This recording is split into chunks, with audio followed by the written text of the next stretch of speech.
106.1 from 9 a.m. to 10:30 a.m. Time now for Meet the Opposition. And without further ado, let's say good morning and welcome to the host of Meet the Opposition, Nancy Charles. Ms. Charles, good morning. Good morning. Good morning, Andre. And good morning to our listeners and to our viewers. How are you doing this morning, Andre? I'm very well. How about you? I'm doing good. I have to say, I'm feeling blessed. And I think the two songs that you played prior, both of them, very inspirational song. This latest song by TC. It's a very strong, powerful message that says it's amazing what prayer can do. So I'm feeling good, St. Lucia. And those of you in the diaspora who are watching us live on Facebook, or those of you who are listening to us on the radio, good morning to you. And I hope this morning that you are feeling fantastic. Those of you who took in the show, I took in the show last night, Kingdom Night at the Jazz Festival, Andre, and it was amazing. It was phenomenal. I had a wonderful time. Last year, I think it was introduced last year for the first time. And last year was really, really phenomenal. I enjoyed it, and this year I also enjoyed it. I think it's a really good addition to the Jazz Festival to allow for believers who may not necessarily go into the bacchanal shows and all this thing, but we have our own, I don't want to call it bacchanal, but we have our own fete, as believers, that we can dance and jig and praise God and just feel re-energized and reaffirm our commitment as to who God is. So it was a really good show.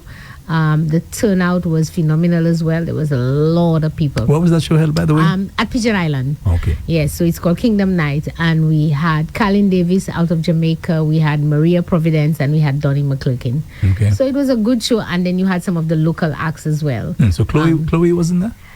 Chloe is not a gospel singer. I think really? she is in probably one of the other shows. Really? Now, what is your obsession with Chloe? No, I don't even know who Chloe is, and you keep telling me about Chloe. She actually has a gospel song, so that's why. She does. She does. Okay. She does. I don't know. Like I said last time, I think I'll have to Google her and research her, because I may be embarrassing my children right now by saying I don't know who Chloe is. So what about Kirk Franklin? He wasn't there? No. In fact, Kirk Franklin did a show in Jamaica a couple of weeks ago, maybe about 2 or 3 weeks ago. It was called Fun in the Sun. So it was a massive show in Jamaica as well. So, but you made a good point. It just goes to show that that aspect of the Jazz Festival has a huge following. It does. It does. It has a huge, because you see, St. Lucia is considered, quote unquote, a Christian nation. So you have a huge percentage. I mean, majority of the population are considered to be Christians. So those who are Catholics, 7 Days, Pentecostals, Evangelicals, and whatever other denominations that you have. So you get a huge following when you have some sort of a gospel show like that, because people will come and participate and sing and praise and worship. So and that is also a very important part of our culture here in St. Lucia. I think sometimes you try to deny it. It's one of the frustrations that I have, and I don't want to segue even before we start, but sometimes when I listen to the talk shows and some Christians call and speak about the fact that we need to involve God in our doing and we need to pray more, some people chastise them and say, oh, you're just always talking about prayer, about what you do. But it has to be a balance. We cannot, if we say that we cannot achieve or do whatever it is that we need on our own, that we need help from a higher power, then we need the help from the higher power in every circumstance, Even in dealing with crime, we need help from the higher power. Maybe some of the ideas and the suggestions that we have are not working, and we need help from a higher power to give us a wider knowledge and wisdom to try new things, because sometimes it doesn't just fall out of thin air. So, I digress. But in terms of my words of inspiration, this morning, as we go into our program this morning, it still has a little bit to do with that. So let me read to you, Andre. It was words of inspiration sent to me by, well, I do have quite a few chat groups that I'm part of, and every morning, you get these prayers. But I think this one was applicable and appropriate. And why? Because we're celebrating Mother's Day this weekend. Oh, yeah. Sunday is Mother's Day. And I know there is a usual complaint that we make a lot more about Mother's Day than about Father's Day, and when it's Mother's Day we go all out, and Father's Day we don't. But I suppose maybe it is because of the bond and the nature of a relationship between a mother and a child. And so the scripture this morning I want to encourage us is in Jeremiah chapter 1 verse 5. And it says that before I formed you in the womb, I knew you. Before you were born, I set you apart. I appointed you as a prophet to the nations. And he says that you didn't show up because your mother and father decided to have a baby. It wasn't a random coincidence that they got together. Sometimes when a pregnancy is not planned, we say this baby was a surprise, which I say all the time for my children, because I have to admit most of them were not planned. It was a surprise. Wonderful surprise, but you know. So we say it's a surprise. You may have been a surprise to your parents, but you are not a surprise to God. And that is why in Jeremiah he says that before I formed you, I knew you, right? And it was true for Jeremiah. It's true for all of us as well. He's been thinking about you from eternity, and he has an appointed purpose for which he has set you apart. He has written the script, and there will be moments of favor and blessings that will come to you. Your purpose will come tracking you down. In Jeremiah's life, he couldn't possibly become a prophet to the nations on his own. He couldn't earn it, work for it, or put out flyers that said, hey, vote for me to be a prophet. Who he became was a reflection of the sovereignty of God.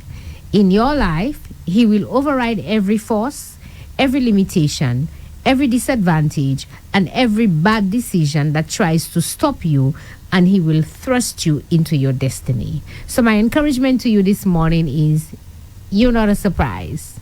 You may have been a surprise to God, to your family, to your mother or to your father. It probably wasn't planned, and the baby came and we're like, oh, wow, we're having a baby. But in the eyes of God, you're not a surprise. He knew you before you were formed. He had a future and a destiny for you even before you were born. So God knew and knows what you're going through today, and he knows what is going to happen tomorrow, which is one of the reasons why we call it faith, that we haven't seen it, but we believe it. And if you have faith, then you know that God always wants what is best for you. Of course, like the Bible says, the rain falls down both on the good and the bad. And so good stuff happen and bad stuff happen. That is life. We can't run away from it. But in the end, I want to encourage you that because he knew you before he formed you, and he knew the plans that he had for you, be encouraged today and this morning that you're not a surprise to God, and he's got everything under control. Mm-hmm. Do you believe that this morning, Andre? You know, I find that so interesting, that word surprise. Yes. I really prefer that word, because normally we say a mistake, right, things like that. I prefer that, surprise. And what's more interesting is that generally we think of those surprises in like common law relationships, or when people just happen, to be in maybe a fling, right, and then there's a pregnancy. But it's just so interesting, whoever wrote those words there, that even if it came as a surprise, meaning that it does happen, and even in a marriage it does happen, right? And when it comes to children or human beings, there is no mistakes, Andre.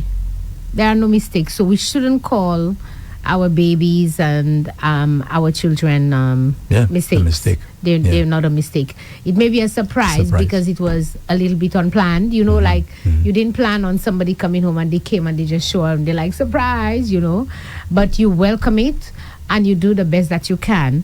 And again, which is for me, in most instances when you have a surprise pregnancy,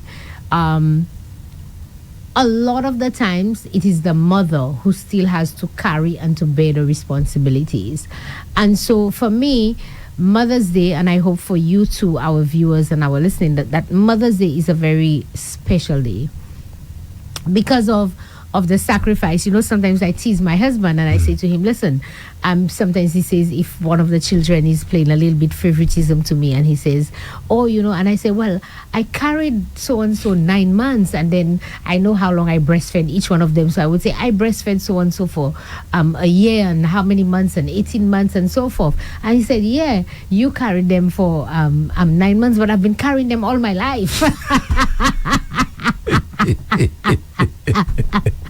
to count and to, because he's a few years older than me, so it means he seems to suggest that he's been carrying them longer than I have been, Yes, I get it. But the responsibility as a mother, most of the time it is borne by the mother.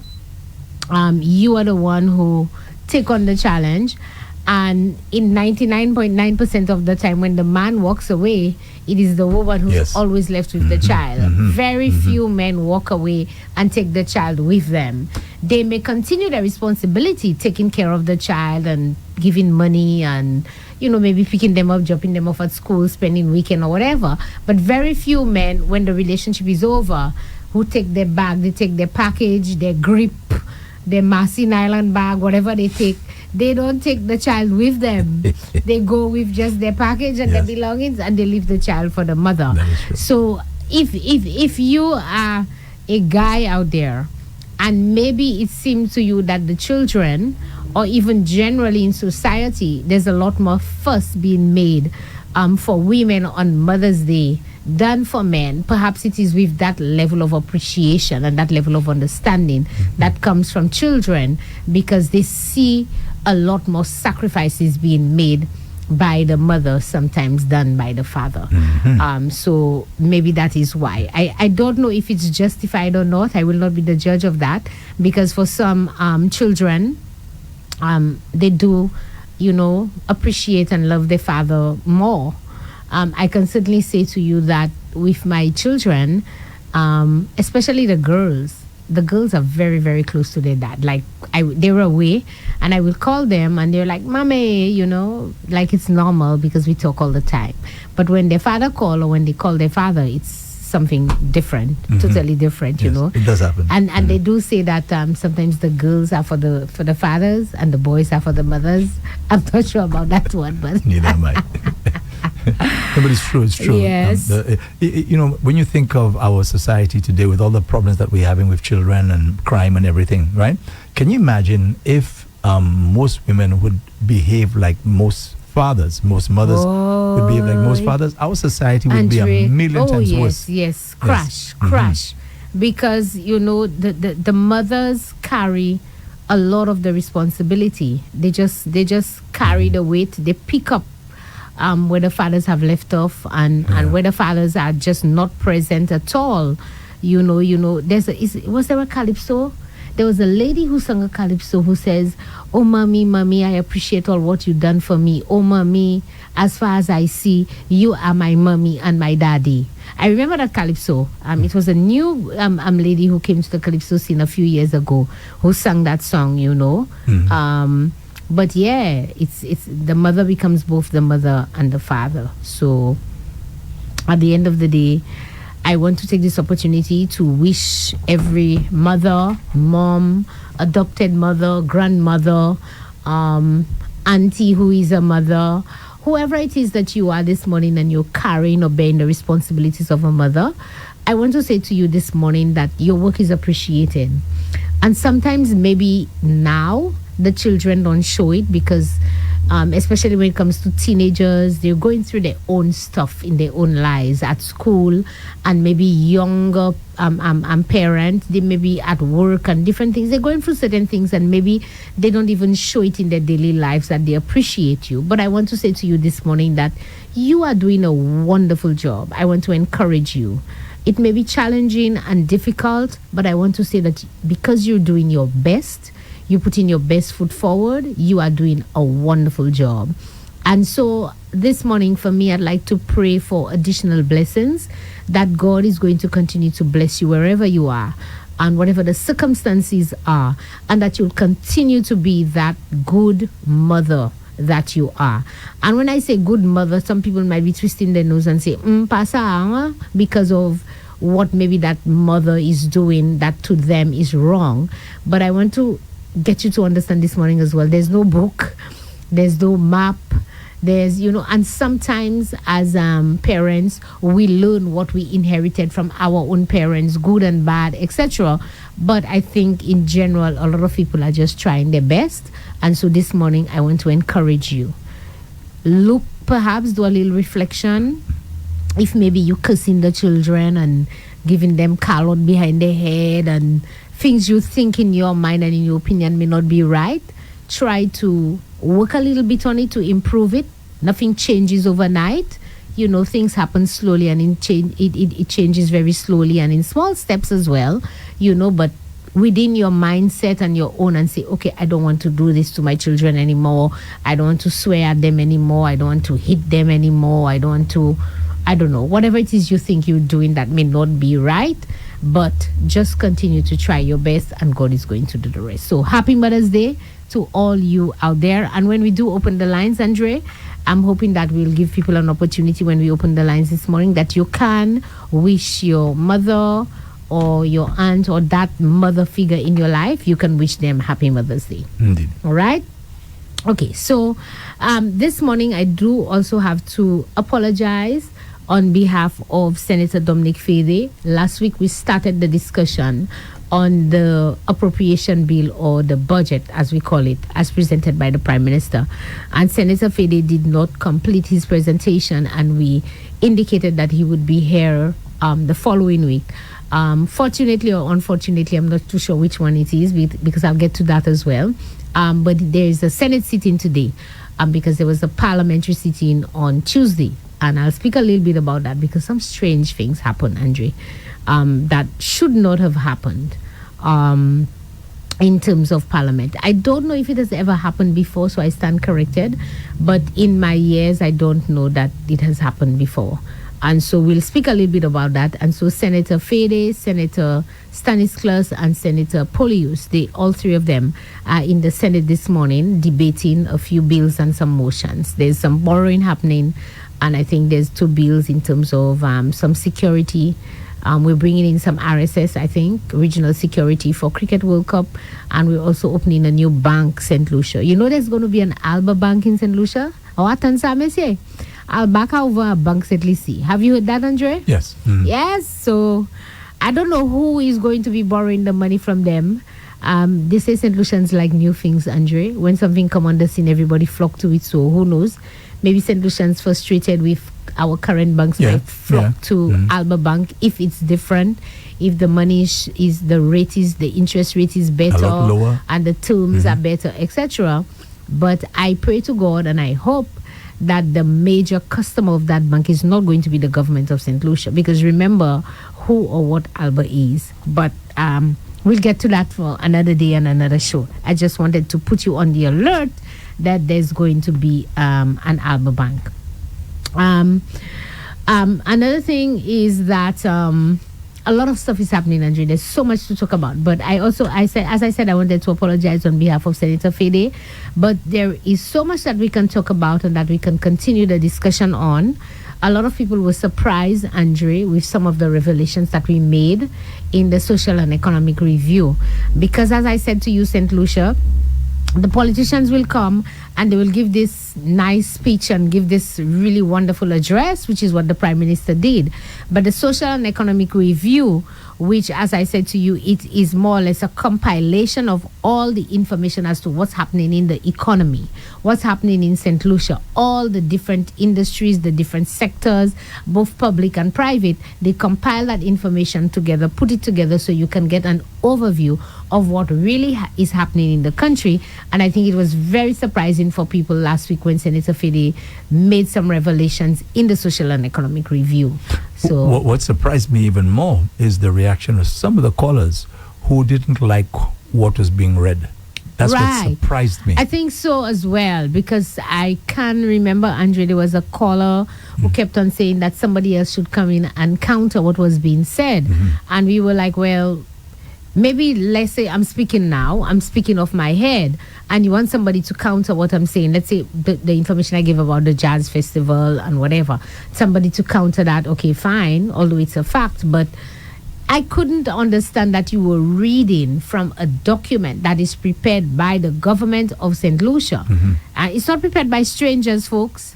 It is prepared by the technocrats, the technical people. Neither is it prepared by the opposition. No, it's not. Okay. It's not. The opposition has no say in it. Yeah. These are the facts and the factors as gathered by the various government agencies, and it is compiled and put together in the form of a report. So I was very surprised that somebody was saying somebody needs to counter it. But then again, I think some people are very passionate about their political party, and that's fine because we love the passion. I want you to be passionate about your Labour Party or the UWP or the No Party, and if you don't want to be affiliated with any party, that's fine as well.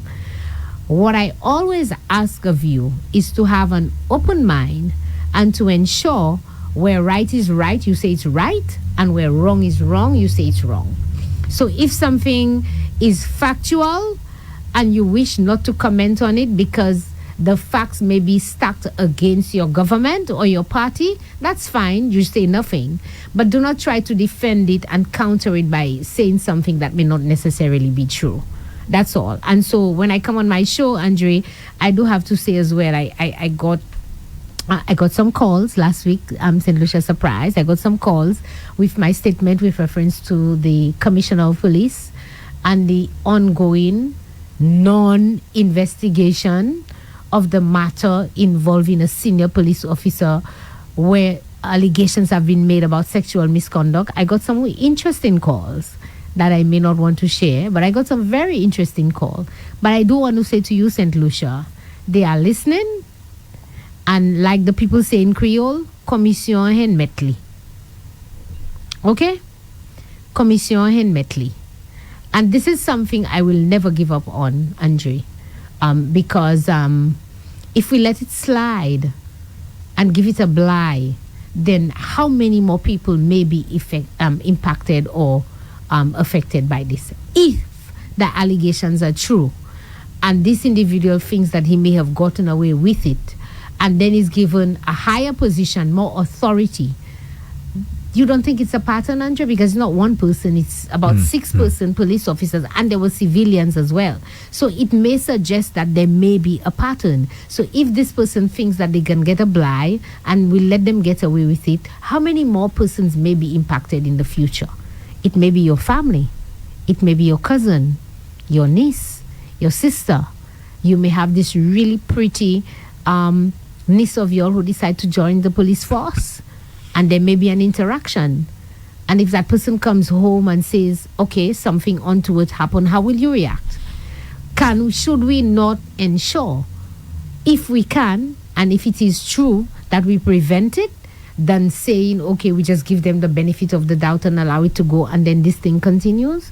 This is what I'm talking about. And I've always said, I don't know that if this is true or if the person is guilty. It's allegations. And the only way we know we can find out the truth is if we investigate it. I leave that there for now. And I want to add that I know for sure there have been times I've called various police officers to tell them, why don't you guys follow up on this and follow up on that? And their first response is the person has to file a complaint. And you were saying last week in that particular situation that formal complaints have been filed. Yes, and some of the calls, remember the calls I said that I received? There were confirmation. There was confirmation. But the truth will come out, Andre. I strongly believe that the truth will come out about this matter and something will be done. Women are going through too much already in our personal lives and in some of the things, that we have to go through sometimes at home with the family, etc. And I don't think that as women we should be going through some of these things in our workplace as well. I do not believe that your workplace should be a place that is so uncomfortable and it brings so many bad memories that every time you get to the workplace that you have to breathe and grit your teeth and say, Father, help me make it through the day. No, it shouldn't be, so it can't be right. But anyway, speaking about the jazz as well, Andre, I saw, I remember last year jazz, Kingdom Night. That was a new experience for me in terms of politics. Because one of the things I've always said to St. Lucians, and I will encourage you, St. Lucians, wherever you are, once there is a national activity happening in this country, you are free and you are entitled to attend. And I encourage you, because you are a St. Lucian, to attend. Do not let anybody make you feel uncomfortable that because it's not your party that's in power, that you should not participate in national activities. Okay? Don't ever allow that to happen. So last year, I went to Kingdom Night. And you know me, Andre, I love my music, I love my gospel, so I was way somewhere to the front of the stage. And then when I went home the next day, there were videos of me on social media. So there were some Labour Party people who, for the first time in their lives, apparently they were given some VIP passes, and they were in the VIP tent, and the front of the stage was close at that time to where the VIP tent was. And there were videos of me, and there were particular persons saying, hey, look who I see at Jazz, and all this kind of thing, as if I'm not a St. Lucian and I should not be attending Jazz activity. And I thought, I mean, have we sunk so low in our politics that, I mean, you came to enjoy your jazz. You came to enjoy your event. Can we not do that in peace? Why do you have to take pictures and videos and post on social media, etc.? And this year it's the same. I saw some social media posts, and unfortunately it is from some of those same, in my opinion, despicable people who have no time, nothing to do.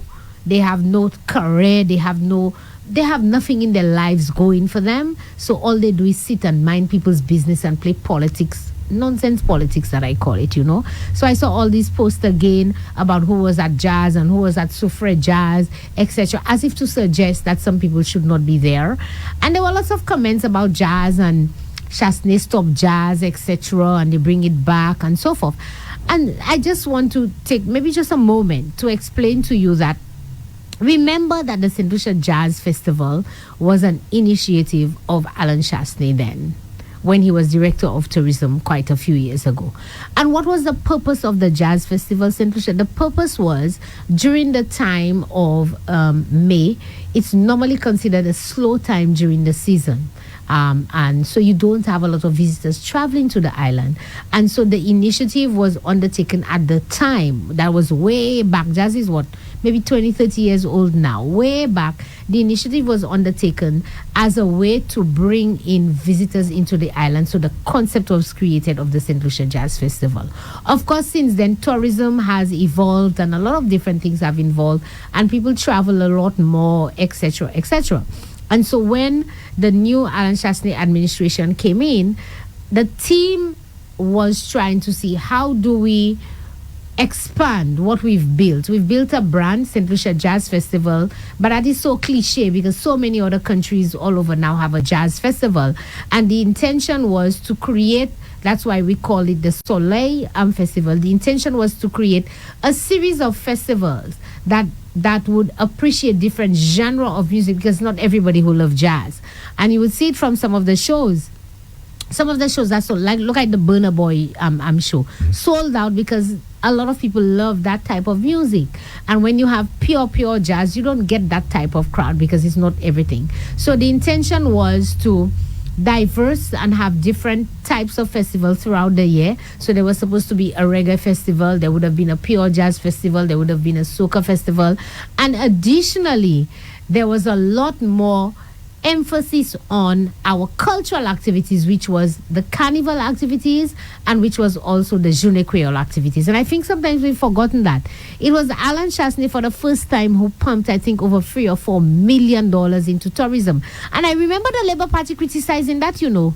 I don't know if you remember that, Andre, when it came out and they were like, so much money, there's so many things to do in this country, and they put in so much money into carnival. But it was because Alan Chasney believed that there was something important about those type of cultural activities, and we needed, the same way we put in 14, 15 and $20 million into jazz. He said, why don't we cut it down from that one festival, spread it across a few festivals so you'll have different persons benefiting at different times of the year, and then put more money both into carnival and into Journée Creole. And St. Lucia, I'm sure you'll remember, I don't know if it was 2018 or 2019, when we had the biggest Journée Creole activity happening in Vieux-Fort, you remember, along that concrete road, and you had tents and vendors, we had a stage set up, etc. It was a huge celebration, and that was the intention of the Alan Chastanet administration, to spread out the festival. It's not that we didn't think jazz was not important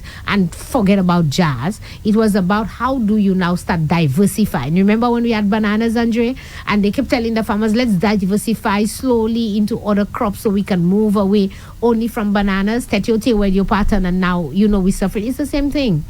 And I can certainly say that based on what I have seen, I can say with certainty, Andre, that the majority of the people who have been attending the various jazz events are locals. Majority are locals. So the intention of the activity to bring in majority of visitors, I don't know if we are achieving that goal. And I'm very mindful and careful to say I don't know.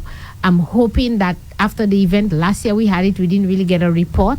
This year I'm hoping that we can get a report to say, did the event meet its expectation? If we spent $14 million for artists and their bands and everything else to play, etc., did we generate sufficient revenue from the hotel sector, the vendors, and everybody else who are now benefiting, which I like that as well. I love the fact that vendors are benefiting. They can sell their drinks because things are so hard in this economy. Philip JP has made things so hard, St. Lucia, that for the jazz festival, that's the time, one of the time the vendors can get a little reprieve. I'm happy for them. But I just thought it was important to remind St. Lucia that it was never the intention of Alan Chastanet to just stop Jazz Festival. It was the intention to branch out into other activities throughout the year. So you wouldn't have just one festival and then it end and that's it. You understand? Mm-hmm. So let me just ask a question. Right. For our elucidation, would you say the vast majority of the resources which are set aside for jazz are to pay the artists, the foreign artists? Where does most of the money go? I would say I am not sure, but I do know that the foreign artists, I've seen a lot of the commotion on social media, on the news, and even in speaking to persons. I know for a fact that local artists are still not satisfied and happy with the pay that they're getting vis-a-vis the foreign artists. Okay? I am not into that sector, so I am not an authority on it and to say who's right, who's wrong, and how do you pay this one and how do you pay that one. I suppose it has to be value, branding, name, and whoever. But I do know that a huge amount is spent on bringing the foreign artists for sure, because a lot of times it's the foreign artists. In fact, I was saying to my husband when we were driving down last night that I think a lot when you look at it, if each artist comes with their entourage, they come with their manager, some of them come with a spouse, they come with their backup singer, some of them come with their band. Sometimes one artist alone will come with maybe an entourage between 10 and 15 persons. And you need hotel room for them, accommodation, transportation, the works, etc. So a lot of money is being spent on those foreign artists vis-a-vis how much is being spent on the local artists. But I also know in terms of the suppliers of the various amenities that we need, they are also benefiting from those type of festivals. So people with the mobile toilets, the sound system, I think that a lot of the sound is local. I don't know if there's foreign infused in there because of that type of festival, but I do think some of the local sound people are also participating. So it's a balance. But I still think that based on the information that we're getting, people still think that too much money is being spent on the foreign. So too much money for the jazz festival is going out to pay all these foreign people instead of still staying within the local economy. So we have to build that capacity, I am saying, and I'm assuming, but at the end of the day, it is what it is. And maybe with the Soleil Festival, this is what Alan was trying to do. I remember, I think it was the Alan Chastanet administration was the first one to pay for a contingent of local artists, Degnery segment, a lot of them to go to, what's it called? The thing in the States. I remember, but I don't recall. Yeah, I forgot the name of the called. festival, yes. But and I was very proud of that. We were very proud of the fact that we had taken these young men, because most of the time what they were doing was they pay their way to go to to this. It's this carnival that they normally have in New York or wherever around the time. But they were paying their way. And I think Alan Chasney and his administration with Fortuna in terms of the Ministry of Culture. And we were the one who also created those brand ambassadors as well, created those musical brand ambassadors. So there's a lot that we have done for the artists and the music segment in St. Lucia. I suppose it has a long way to go. But hopefully when Alan Chasney returns as Prime Minister and you have a new administration, we'll focus a lot more on the local artists and not too much on the foreign artists.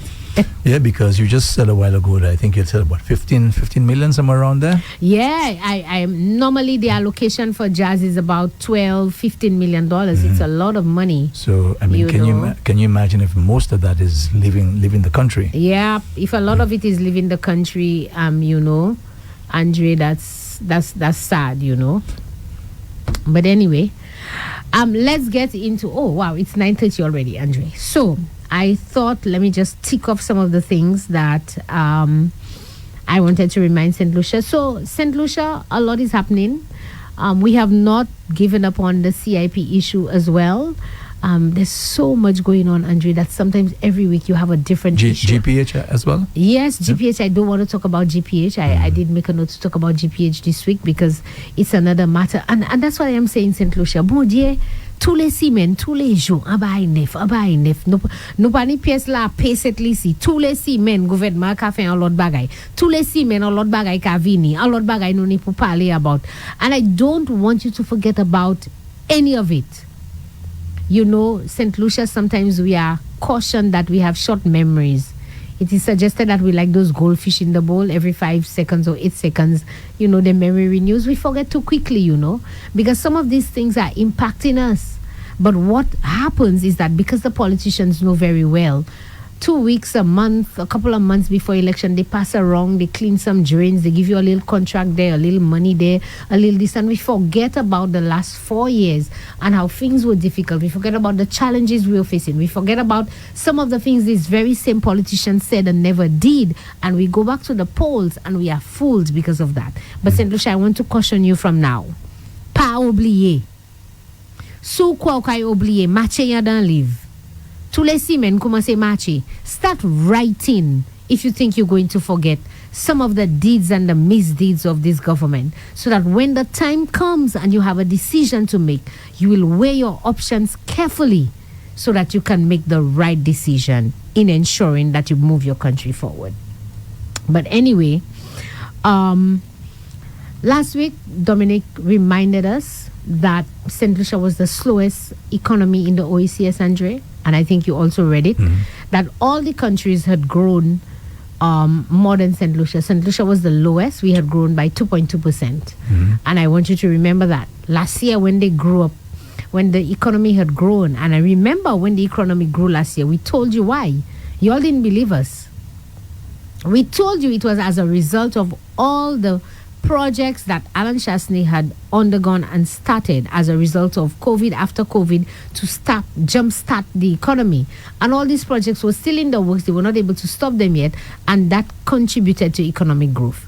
As soon as this project had more or less completed, what you see happening? The economy just went back, brum. Because there was no new initiative undertaken by Philip JP and his administration. In fact, there were new initiatives, but their initiatives were to put 2.5% tax or levy that they call upon you. Their initiatives was to reduce the subsidies on rice and flour and to get bus fare to go up and everything go up in this country. And as we saw, and as Senator Fede reminded you last week as well, and that was surprising when we looked at the Economic and Social Review, Andre, because we kept saying the government is ripping off St. Lucians when it came to the price of fuel. We knew for a fact that there was no way that under Alan Chasney, we could have kept the price of fuel at $13.95 irrespective of the price on the international market, and still be able to collect our excise tax and be able to, collect the excise tax. Why would the government still have the price of fuel was still the same? Sell fuel at $17, $17.95. Remember that, St. Lucia? And we knew that they were making more money off you. And again, the social and economic review, it didn't lie. Andre read it for you. You saw it for yourself, and I told you you can get a copy of it if you don't. If you really don't believe us, get a copy and go and read it for yourself. That the economic and social review showed us that government was collecting extra excise tax. They made double. Si you take a collect $10 at least, you pay $4. So let me on excise tax on the heads of St. Lucian by keeping the price of fuel at $17. So the question is, what's wrong about that? Well, what is wrong about that is, what do we have to show for it? That's the critical question. If the government was collecting extra revenue and extra money, maybe ain't nothing wrong with that. If we could have seen what is it that the government was doing with that money, Andre? Do you see a new hospital being built or completed? As a matter of fact, we just know works was happening at St. Jude's and Reno was the one doing it, but nobody knows the cost. Up to now, the Prime Minister, up to this week at press briefing, the Prime Minister could not be honest with St. Lucians and tell St. Lucians how much money he's paid Reno Kajada so far for the construction work being undertaken at St. Jude's. He still can't be honest about that. But he collected the money. Do you see new schools being built, Andre? You saw new classrooms being opened? What did the Economic and Social Review show us? That there was a reduction in the school transportation subsidy. And Andre, when I listen to the debate in Parliament, St. Lucia, I have to tell you that when Senator Dominic Fede in Parliament mentioned the fact that there was a reduction in the school transportation subsidy, Pauline Prosper stood up on a point of order to say that Senator Fede was misleading the House. And what did she say? She said that the reduction was as a result in reduced student, that we had reduced the student population. And that is why we had reduced the subsidy. So Senator Fede said, but madam, I'm not misleading the House. The point is you reduced the subsidy. So whether it was a reduction in student population or whatever, you reduce the subsidy. So while they were talking, Andre, I decided to quickly look at the appendices, because in one of the graphs or the information that is given, it gives you the student population of both secondary and primary school, and you can do a comparison. So when I said, okay, let me see if she's correct and accurate, because the subsidy was reduced by over $1 million or 2-point-something million, right? So I said, let me go and check to see if what she said is correct. Andre, I did the calculation of student population in secondary school for the year 2022 and student population for the year 2023. St. Lucians, you wouldn't believe how much the population of student was reduced by. Do you want to hear the number?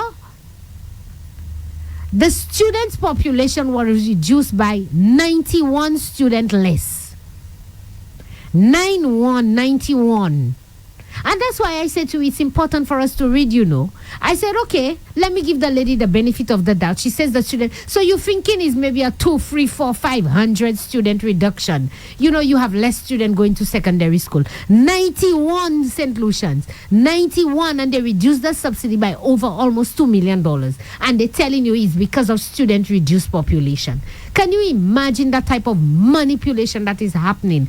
And people want to tell us, so yes, it was reduced by 91. So does $2 million justify the 91 children? Is that justifiable? It can't be. So we must read and find out information for ourselves, St. Lucia. So let me ask you, you said a while ago, okay, let's just assume the government is saving a couple $1 million. Right. Let's just assume they're making, as you said, they may double and so right. on. Okay. Where does the opposition, because you said the opposition feels that, we St. Lucians should take cognizance of the fact that nothing is happening in terms of growth and so on. Mm-hmm. Where does the opposition believe now that these resources are going? I believe the resources are going when you look at government. One thing I can certainly say to you, that most of the, and I call them, there are some people that we have to call Labour Party hacks. There are some people who support the party, but there are those who are hacks.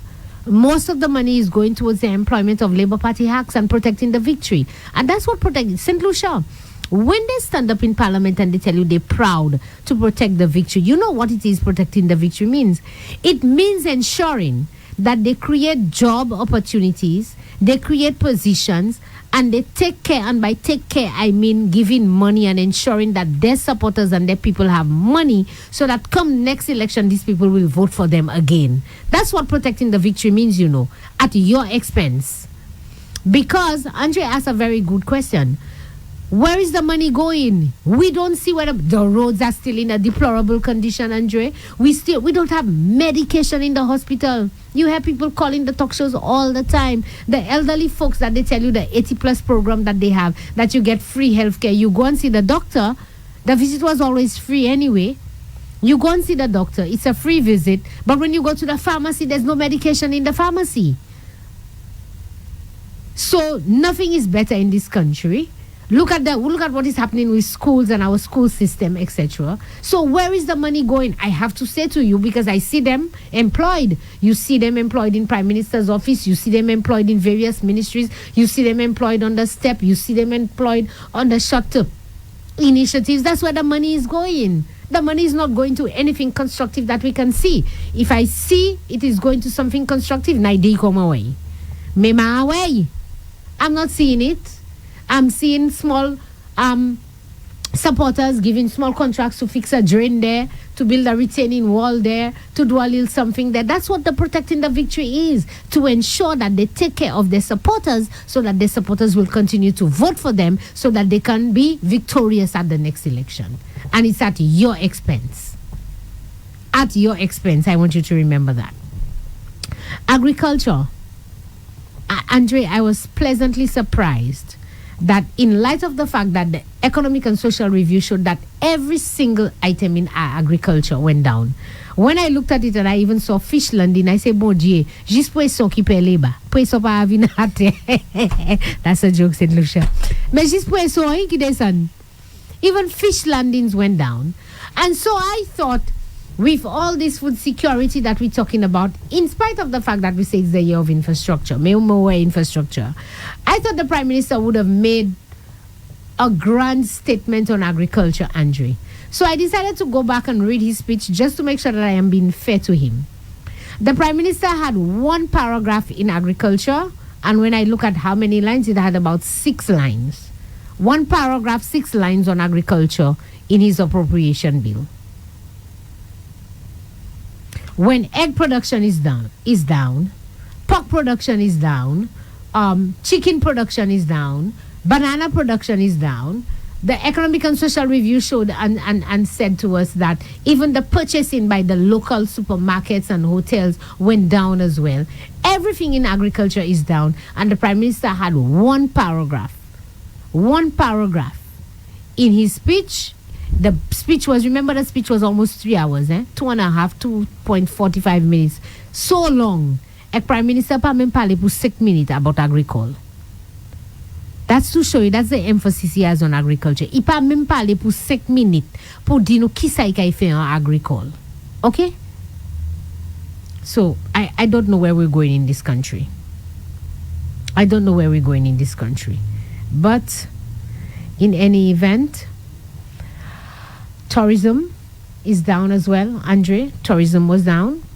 And I listened to Gibeon Ferdinand and I thought, so, he said that we have gone past 2019 level. And when I read the Economic and Social Review, it said that while we had rebounded, our visitor arrival was growing, but it said tourism was still 10.1% below 2019 numbers. That was prior to COVID. So we still have not fully recovered. Okay? We still have not fully recovered when it comes to tourism. And then I will get to what happened on Monday with Parliament. Debt, Andre. Debt. So I think from last week, parliamentarians received notification that there was going to be a sitting of Parliament. And on the order paper, I think they had only 2 or 3 agenda items. But the agenda items were more or less the Cricket World Cup, the regional security, and the Alba Bank. These were the matters down for the order paper. As you all know, the leader of the opposition is still out of state. Thankfully, he sent a message that the doctors gave the all clear for his wife to travel. So they'll be coming home today, God willing. We wish them a safe flight. He's probably in the air as we speak. So he will be back home. He could not leave his wife, and I do agree with him. Like I said last week, he can't, he could not leave his wife. So they're coming back home. So it's only Bradley Felix who'd be in opposition. And Bradley indicated at 8 o'clock in the evening, he received a package, a knock on his door, of course, and he received a package from one of the drivers to send a revised order paper. And in that revised order paper, there was some borrowings and money bills. 8 o'clock in the night, Andre. Monday night, and he has to go to Parliament 10 o'clock in the morning. Right? So you would have prepared your presentation, because you need to do, that's why you are supposed to be given those items in advance. So you can do a little reading, a little research, you can make some calls, you can find out a bit more information so that you can make an informed decision on what is happening in Parliament. But when you get an order paper at 8 o'clock in the night, and let me tell you, what was it? There was one to borrow US $10 million. There was a second one to guarantee $80 million from the NLA, and I'll speak a little bit about that. There was another one to borrow, to issue $64.1 million in bonds. That's another set of borrowing. And there was also a reissuance of previous bonds valued at $477.3 million. All these were on the order paper. At 8 o'clock in the night, you get that so that you can go to Parliament 10 o'clock the next day. Now, cette lycéen, dis-moi, qui est-ce qui te kaya apprécier ça? I mean, how do you prepare? Read your oswe ou kamene revise order paper di mise sa nou kay fan parlement li deme. Pour parlementarian la ala parlement dize l'autre jour et qu'on y comme on y yon 2, 3, 4 différents matières là pour prêter l'argent. Read your oswe ou pas te changer sa semaine passée? Ou pas te sav semaine avant ou ten pour prêter l'argent? I think, Andre, it was surprising, like I said, and I stand corrected, but I don't know. I know that there have been revisions to the order paper in terms of maybe a matter being removed, etc. But to add these new matters at 8 o'clock in the night, that is unprecedented. And that is very concerning, because what it says to us, St. Lucia, is that the Labour Party knows that the ayes have it. Right? So they know that no matter what the opposition say, all of them are going to sit in this parliament and all of them are going to say, yes, I approve. Nobody would dare stand up and say, no, they don't approve.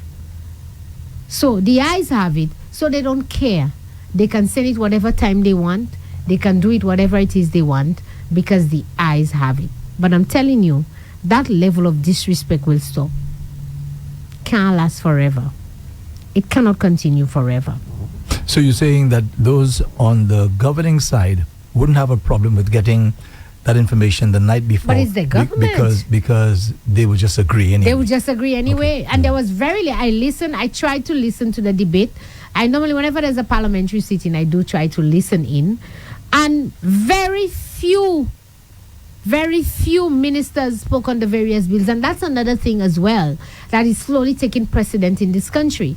That when a bill or a motion is presented in Parliament, very few of the parliamentarians on the government side speak and share if there's a concern or even say, that they support it and why they support it. Very few of them feel that they have to. You know why there is a debate in Parliament, St. Lucia? Why it is structured in that way? So that when a decision is taken that affects the country, every parliamentarian has a responsibility to stand up and to say why I support it or why I don't support it, so that the population, that is, they're saying to the population, I am standing there on your behalf, because remember, it's constituents who vote you for the various constituency. So you need to speak on behalf of your constituents to say why you support or don't support a particular matter. That's why there's a parliamentary debate. Very few of them see the need to stand up. So what? One person may speak on a matter and then the Prime Minister close. 2 persons may speak and that's it. Out of the 15 that they have, very few of them feel that they owe St. Lucians an explanation as to some of these decisions that they are taking in Parliament. These huge borrowings that is taking place in St. Lucia. You remember that issue of debt, Andre and St. Lucia? You all remember that these people used to say that Alan is a businessman, and they used to say these things about his father. Didn't want him to run his business because he don't know how to run business, and the man borrowing money every day. And you all remember what they used to call every Parliament Tuesday? Madi Pwete. So, Lapan Madi Pwete encore.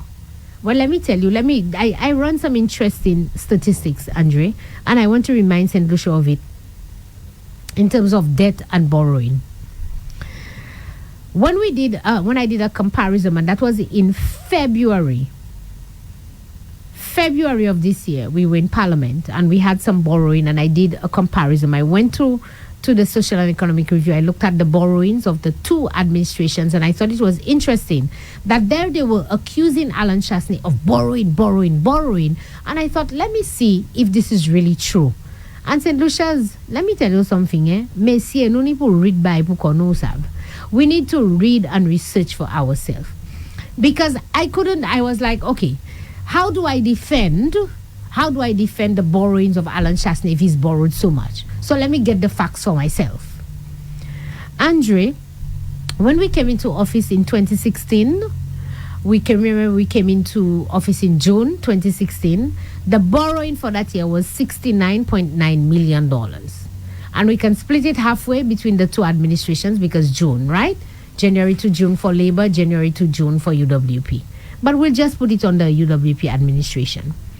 In 2017, Alan Chasney borrowed $105.9 million. Now, I want you to listen carefully to the numbers, because it's important. 2016, $69.9 million he borrowed. 2017, $105.9 million. That was his second year in office. His third year in office in 2018, he borrowed $129 million. You see, we in the 100, Andre? You realize that? Conservative numbers. In 2019, he borrowed $111.3 million. We're always in the 100 every year. In 2020, when COVID hit, because, everything was shut down, we had no money. That was the largest borrowing. He borrowed $356.2 million. When you tallied the 5 years that Alan Chasney spent, he borrowed $702.4 million. Remember that number, St. Lucia. 702. Let's look at the borrowing of Philip J. Pierre.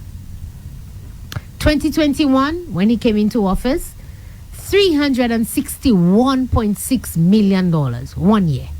Now you can split it because you can say halfway through was Alan and halfway through was Philip J. Pierre. So let's forget about that, even if it's a big number. But 361, first year. 2022, you want to hear what's the number? $259.7 million. All the years Alan Chasney was there, it was in the 100 until COVID. $259.7 million in 2022. 2023, $318.6 million. You pan COVID, oh, listen. You pan COVID. COVID te have fini tout lesa. Economy is recovering. May you do Alan Chasney take a borrow. $318 million. And so far, in February, when I did the calculation, they had already borrowed $152 million. In March, they borrowed another $100 million. So in total, 3 years, la po même fini. The Labour Party has borrowed $770 million in 3 years. Alan Chasney in 5 years borrowed 702. So you know for sure, when we add the borrowings of this week now, $10 million, another $80 million guarantee for NLA. That goes on the book as borrowing because if NLA defaults, the government has to pay it. $64.1 million in bonds. We way past $1 billion that the Labour Party has borrowed. Personne pa ka di anye. Zo pa nou problem ek sa. Philippe J. Pierre pa apwete encore. Alan Chasney ki te ka apwete. Over $1 billion that the Labour Party has borrowed. 3 years. Do you want to imagine, St. Lucia, where our debt will be by the end of Philip JPA leaving office? Can you imagine? And I'm telling you, I didn't make up those numbers. I didn't make up those numbers. I see some Labour Party people under the live giving me endless power. I did not make up the numbers. Okay? Somebody, all the MAPI that y'all want to try and give me, I did not make up the numbers. I'm talking facts here. These are the numbers when it comes to borrowing. So you make your decision now, St. Lucia. You determine and you decide who has been borrowing more, and recklessly at that. At least with Alan Chasney, we started building roads. You have money to show for the construction of the airport. We borrowed, one of the money was for the airport. We borrowed money to build St. Jude's. We built a new structure. We were fixing roads.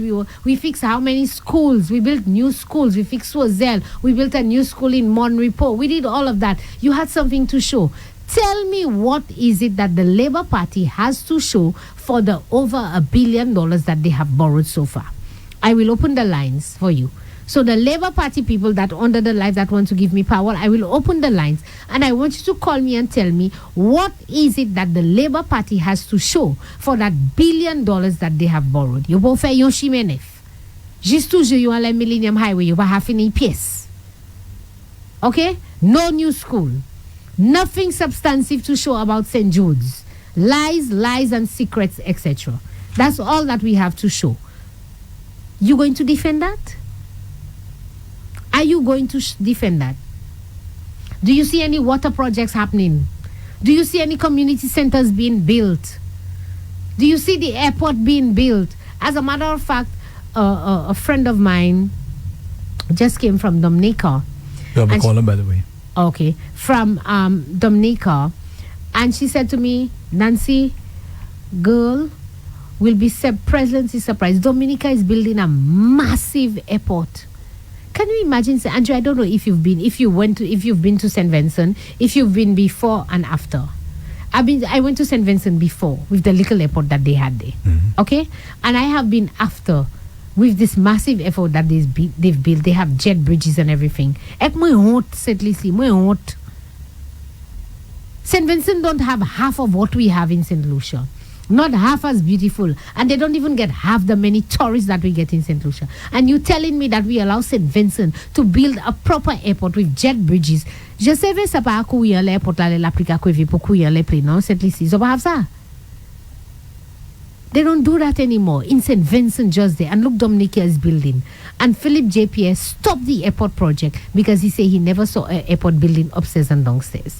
I mean, it's crazy. You have your callers, by the way, both on the fixed line and the WhatsApp platform. So the callers are coming in, but I do want to talk about GPH. But let's take this call. Let me just put on my headphone. Hello, on the WhatsApp platform. Good morning, caller. Thank you for calling with the opposition. Hi, good morning. Good morning, Nancy. Good morning. Good morning to Andre. Morning, sir. And good morning to all your listeners and your viewers, especially those who foot in new power on the live chat. my shoulders are broad, caller, and my back is huge. It's looking small, but don't worry. We got your back. We've called to back you up. And the reason why I've called to back you up is, I too listen to the Labour Party and its surrogates chastise Alan Chasney and the UWP administration about borrowing. Mm-hmm. And there is nothing wrong with borrowing. To borrow, you must be able to afford to pay back, of course. You try to borrow at the best interest rates and the best conditions possible. And also, you borrow to do things like capital projects and things that are important, your priorities.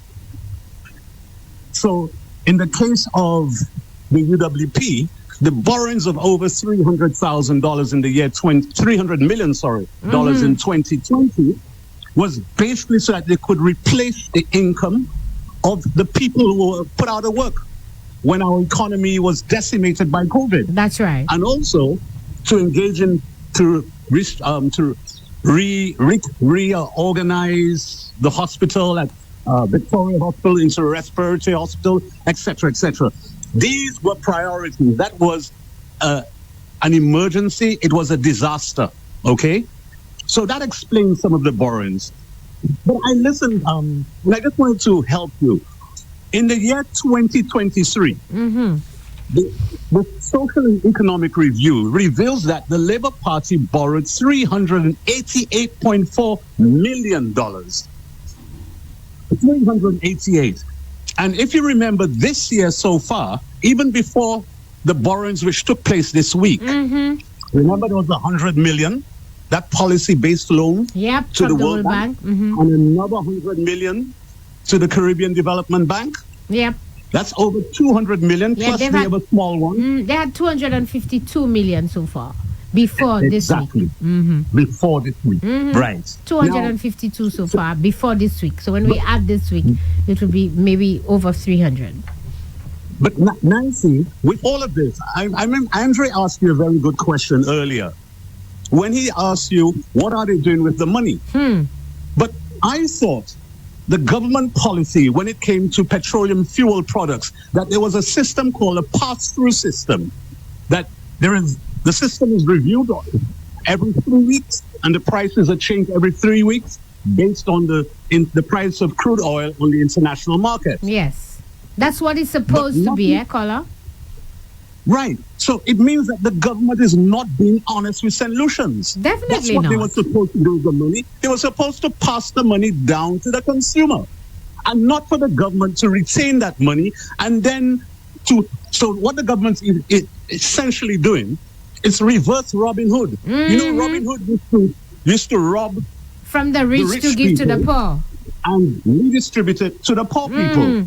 This government is ripping off everybody in the case of the price of fuel to redistribute it to the people they determine will help them win the next election. That's correct. You have it on the money, caller. On the money, caller. You are very correct. If you look, the government tries to do everything to avoid complying or adherence to the Finance Act. Avoid compliance or adherence to the, that they don't have to go through a tendering or they don't want to use the procurement guidelines that is instituted by government, caller. So they go through the NLA and give NLA $80 million that nobody can account for. And you can redistribute it to your friends. You can have Reno Kajada in St. Jude Hospital. Initially, what was announced was a project of $5 million to fence the hospital and to clean it up. And he has remained there for almost 2 years. And work continues, and nobody knows how much is being spent at St. Jude. Well, there's a lot of cleaning up to do, caller. Maybe there was extra cleaning up. Maybe they found some stuff that they needed to clean that we didn't know. I'm going to repeat that they said it would only take some Clorox, but we know they were BSing at the time, because that's politics. Some people believe politics is about lying. But you realize that the Clorox, the chemical that they spoke about in the coat of paint, so far, as per the budget and the estimates, it's going to cost us $265 million. So that's very expensive Clorox and paint. $265 million. That's what the Prime Minister has in the estimates for the cost of the completion of St. Jude's. But Nancy, maybe it will be important for you to tell us, does that include the 118 or 100 and how many million dollars that was spent on that hospital during the term of 2011 to 2016? No, it does not. So when the estimate is prepared for that particular year or that financial year. And so what the government would do is that they would give you an estimated project cost. And I really wish I had worked with both of my estimates. Maybe I'll do some copies and I'll send it back so you can see what was the estimated project cost the year before and what is the new estimated project cost for this year. And so let me remind you, caller, that they borrowed from the Saudis. They borrowed approximately $204 million, okay, to go towards St. Jude's. And if the estimated project cost is 265, then we still have to assume that there is some sort of funding required for the 65 million. So the question is whether the works that Reno is currently undertaken is what the extra $65 million is going to be. Where is the money going to come from? I don't know. I'll just say one thing as I end, Nancy. This government is very good at packaging. Yes. But when you open up the packaging, there is nothing of value in the package. Okay, and I just like to give a little example of what could have been done. Slasper is going to lose almost $700-800 million in revenue, close to $1 billion, right? Okay, if not $1 billion, depending on the arrival numbers. Yep. Now, if we needed $200 million to fix St. Jude, right? Why did we give $700 million away to a foreign company to take care of our ports, to only put in about $105 or $110 million in investment? So if we take away the $105 or $110 million of that investment, if we did it ourselves, the Prime Minister said that the company is going to take over Slasper's loans for the cruise sector. So whatever that amounts to, whether it's 20 million a year, I don't know, whether it's a loan of 20 million that they have, I don't know. But what I'm saying is, couldn't we have found that money to fix St. Jude's from the monies that they have given away to GPH? Of course we could have, Colin. Of course we could have. Because at the ports that they've given away, we select that type of revenue to have funded the repair of our St. Jude Hospital. And so this is all very simple. Remember, as I close, Ernest Hilaire, the Minister of Tourism, the Deputy Prime Minister, said before the 2021 elections that they will do anything at all to win. Do you think that these guys are not going to do anything stay in office, anything at all to protect that victory? Thank you, very much. Thank you, Colin. Now, and Andre, have a great day. Thank you. Before we take the other call, Andre, there's a video that I want to play because there's another matter. But this person has been holding on for a while. Okay, so let me take this call and we'll just hold the calls for a little while because there's a video that I want Andre to play and another matter I want to bring to your attention to speak about this morning as well. So let's take this call and we'll hold the calls, play the video, and then we'll revert to our calls. Good morning, caller. Thank you for holding on. Yes, good morning, Brother Paul. Hey, morning to you, sir. How are you? Not too bad, sir. All right. Now, Miss Charles, I am Hold on. So you say good morning, Brother Paul, sorry. No good morning for me? And this weekend is also Mother's Day, not even a little greeting for me? Hold on, Miss. Okay. Sorry about that. Hold on. You'll have to start all over. Okay, good morning, Mr. Charles. Good morning, caller. How are you? Now, I listened to you at the beginning of the show, and usually I tune every Thursday. God forbid I'm there. But I want to put you on a little spot, a little spot. In your opening of your program, I heard you mention, because by all means, we are very disappointed with this administration. Very disappointed with lack of information in everything so far. Now, you talk about when we return into government and, we will change this and change that. Now, so ever since after the election in 2021, the United Workers' Party could only manage to win 2 seats in Parliament. That's correct. Now, I want to know, now I have a little bit on GPH, but you have a clear, but let me just put you on that spot. What are we doing so far, and I'm referring to UWP in particular, because as far as it look like, anytime election comes, it will be favor the opposition. Because there's no transparency and people are almost frustrated. Now, what are your party doing presently in terms of, because there is a tendency of almost at the last stage, at the last stage of see who is going to be, we have 17 constituency, 10, we're supposed to have 17 candidates. Are we prepared, or are we prepared so that pretty soon from now we can introduce some of those candidates? Now, I still have a little, but I'm just putting on that spot for now. Okay. I'm saying in the line, yeah. Okay, no problem. This is not putting me on the spot, caller. Without giving too much information, I think I've said before, we have started the process of candidate selection. I can safely tell you maybe about 10, if not more, constituencies. We've had submissions for persons who are interested in being candidates. There are some constituencies, scholars, that we have as many as 4 and 5 persons who have applied to be candidates for those constituencies. So the process is a little bit tedious because you want to make sure you select the right candidate. There's a committee, a separate committee doing that. And I think very soon, I don't want to give you dates, but we've had internal discussions so that very soon we will be at least mentioning a few of them or presenting a few of those candidates to the general public. So I can say to you that the United Workers' Party, whilst you see me on the radio and you see us all over the place internally, we have already started our election machinery in place. Certain internal things that you need to do in terms of your voters list and things like that, we started those processes even from last year, etc. So we are well advanced, but I don't want to give you our secrets on the air so everybody know where we're at, because sometimes you need to catch your opponents by surprise.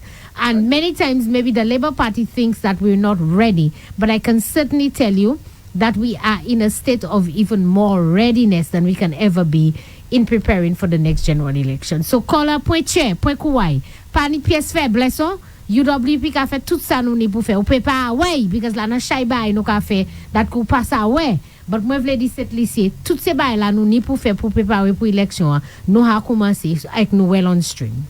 Now, okay, let me leave that one there now. Quickly on GPH. I had to say that one, you know, every time the Labour Party in government, there is something they're doing in St. Lucia that's very silly. I remember when Kenny Anthony was Prime Minister, with the same story with Jack Grangberg in our seabed. The same way.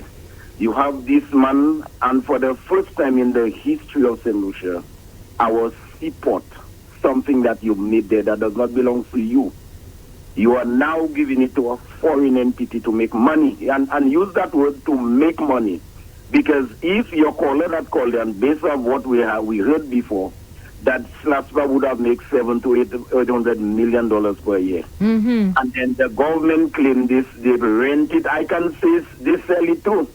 I can use that word because up to a day, even as we speak, Andre, we don't have imagine the media was not even allowed. Can you imagine? The media was not allowed into the ground. And Andre said nothing about that. You know, that's my disappointment with Andre. Andre is part of the media caller, and they were not invited on Andre by DIA. Now, I mean, I have never, if there's nothing to hide or to hide away from the solution, why you don't want to have the media there? And this raised a lot of eyebrows. And up to a day, I can tell anybody that this administration sell the pot of Sufran Catcheries. Because I don't have no document, nothing to show otherwise. And that's the problem. And I agree with you, caller. Huh? I say I agree with you. Yes, it's safe to say that they sell it because you don't know and they refuse to tell you what is it that they have done. Why would the Prime Minister refuse to tell the people of St. Lucia? The head surgeon must have been turning in his grave right now. To see that podcast is taken away from St. Lucian Slasper, which is something that he created, and now is in the hands of a foreign company to make money. What a shame. What a shame. And we and Andre, I am saying, I don't want to put on the spot, I know you have your program, but you are citizens of St. Lucia. When they make deals with a great grand no, they will be the one that will be 40 years, you call her. 40 years, that's if I'll be there. You know? Because I'm already 40, I don't know if I'll live to be 80. I might not be there to witness how would the young generation deal with that type of thing. And I am saying, and you continue, imagine, listen to the tape by the what is the general manager of GPH? His name is, he's a good man, whatever name. I can't even remember his name. So he said that they are just the tenant, you know. Yeah, I heard that statement. The man say they are just the tenant. I wonder if somebody told him to say that. No, I don't know, but maybe It wouldn't be strange, you know. Remember the Prime Minister of Grenada when he came to St. Lucia and the statement that he made with reference to if you're not born in St. Lucia that you shouldn't be Prime Minister? Somebody told him to say that, so who knows? So the man say they are just the tenant. It's the government that will be the one that will be profited. Can we imagine? I mean, I just lost for words, and then to know that today we're talking about transparency, accountability, and I only hope when the United Workers' Party will return in government, God willing, that they will have to, because based on what I'm seeing, that the leader of the opposition did not have a signature into that deal. So they would have to look in at that deal totally different and make sure whoever go and do that type of deal, I call it a burden. That is a burden. Briefly before I close, you remember, Nancy, there was the when I think the port of Sri Lanka owned by the Chinese, yes? And then there is another airport that's in Uganda. I think the name is Entebbe International Airport. The Ugandan government borrowed $250 million from the Exim Bank of China. And then when I researched that, and what happened is that the deal, the terms and conditions of the deal, I think the Ugandan government wanted to review the deal because there was certain clause in the deal that they did not understand. And the Chinese closed the deal and they said, no way. They bring people from mainland China to control the airport, you know, just like in Sri Lanka. I remember that. So you see, you have something in your country and you have no control over it. It's a foreign entity doing what, and up to today we don't know the port of Beaufort. This huge port sitting lying down there in the constituency of the former Prime Minister attracted nothing. And I was expect a man like him should never accepted that behavior. If you want up to what they will know that they cannot develop while that deal or whatever it is going on. Port of Beaufort will remain how it is there, with nothing happen. Anyway, it's better. Thank you, caller. I never see that happen in a democratic country so far. And thank you, caller. And St. Lucia's, that is why we are asking those critical questions, you know, because the port will hold the calls for a while. Because the port, you can cue in the tape, Andrew, so I can do the intro. But the port is very, very critical. And the question we keep asking is, what is the security that GPH has given to Bank of St. Lucia? Because obviously, Andrew, if you're going to take a loan against a particular project, you have to give the bank security. Is the security money? Is the security the port? Is the security something else? What is the security? Because bakla bagay buy GPH la ha poyen. GPH ni pou buy bakla bagay. Lo ayan bakla pour loan. I could ouvre un gain motoka. Yo kay do wize $10,000. Si motoka c'est $15,000 yo kay do wize $10,000, $5,000 pour security. Sou ka gen chote, yo kay do nou kay chebe te as security. Ek nou kay ba ou la han pour pay te a. Ek la ou fin pay te a kay sa ou. Mais sou pa fin pay te a se san nou. Ki sa GPH buy baklan pour $40 million la. US la. Investment la yo ka fe ek loan yo pour Bank of St. Lucia. Ki sa yo buy yo a security? Ese port la yo buy yo a security. Bon, est yo sa buy yo port la security because si yo di port la pa sa yo, port la se san nou. Ki mane yo sa buy yo port la security? Ebe ese l'argent. These are all the things that we are asking. Because these questions are critical.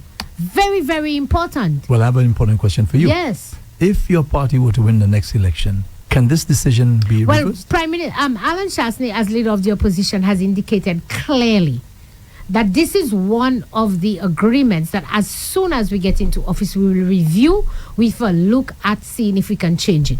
Because we don't know what is in there, and we hope that it is something that we can change. But he has put GPH on notice to say, guys, y'all better be careful, because when we win the next election, this is something that will be the priority of my government to review in. We will not allow our ports to be in the hands of GPA for 40 years, Andre.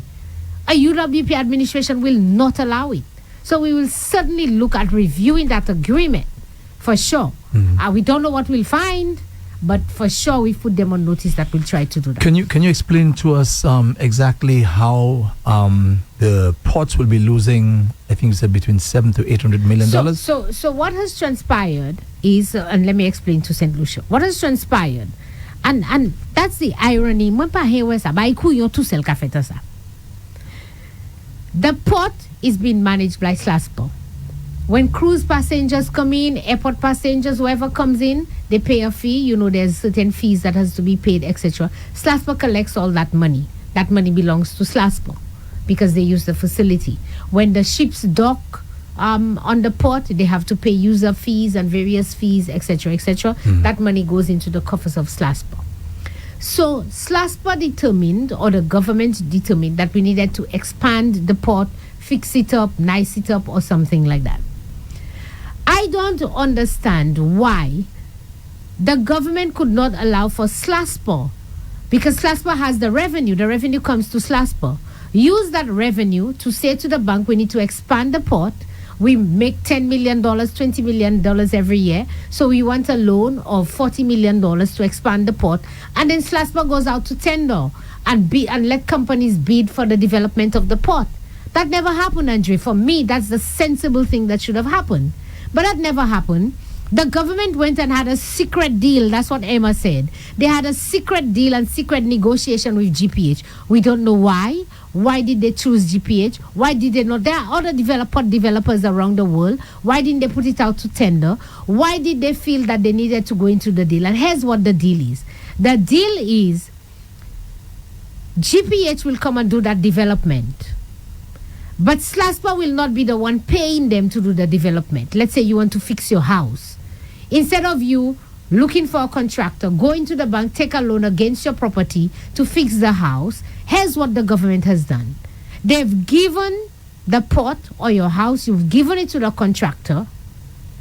The contractor is now going to collect all the revenues that used to come. Instead of it going to SLASPO, GPH is going to collect all that revenue now. So that's why we're saying SLASPO is using the revenue, because the cruise port arrivals, both for Soufre and everything, all that money, that $10 million that used to come annually, GPH is the one now collecting it. The taxi drivers who used to pay their annual fees, etc., GPH is now collecting that money from the taxi drivers. The vendors who use the vendors arcade and all these areas, they used to pay that fee to SLASPO. GPH is collecting all that money. So what they've done is say to GPH, we'll give you control of the port, you manage it, you collect all the money, and the money that you're collecting, our money that you're collecting, you take that same money and you develop our port. Do you understand that, Andre? Does that make sense? Why didn't you contract GPH to come and develop the port? You take the loan, SLASPO take the loan, and pay GPH to fix our port for us and develop it. Why did you have to give GPH the port to manage, to collect all the revenue, and now they're collecting that revenue to pay themselves back?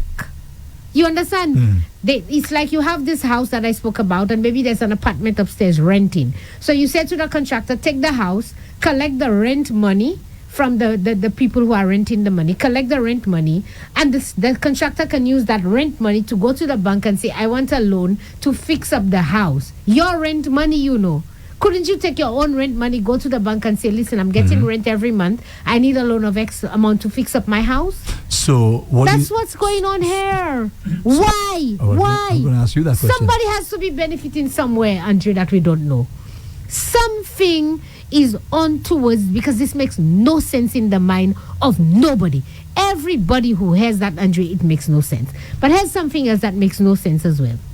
Then, Lucia, I want to show you the hypocrisy of this government. And I didn't want to end the show if I didn't bring to your attention what is happening with the vendors in Castries as we speak. And I am singling out a particular vendor because she came out. She's been the only person who has the gonads to stand up against this government and to stand up against Richard Frederick for trying to remove vendors on the sidelines. So her story is... When you say say of the sidelines, which sidelines? I'll give you the story now. Okay. Her story is that this particular lady used to be a vendor. I think she probably had a booth somewhere in Castries or whatever. Maybe due to financial difficulties or whatever challenges she had, she was owing the Castries City Council, and I think she gave over the booth and the owing and the payments, etc., to a family member.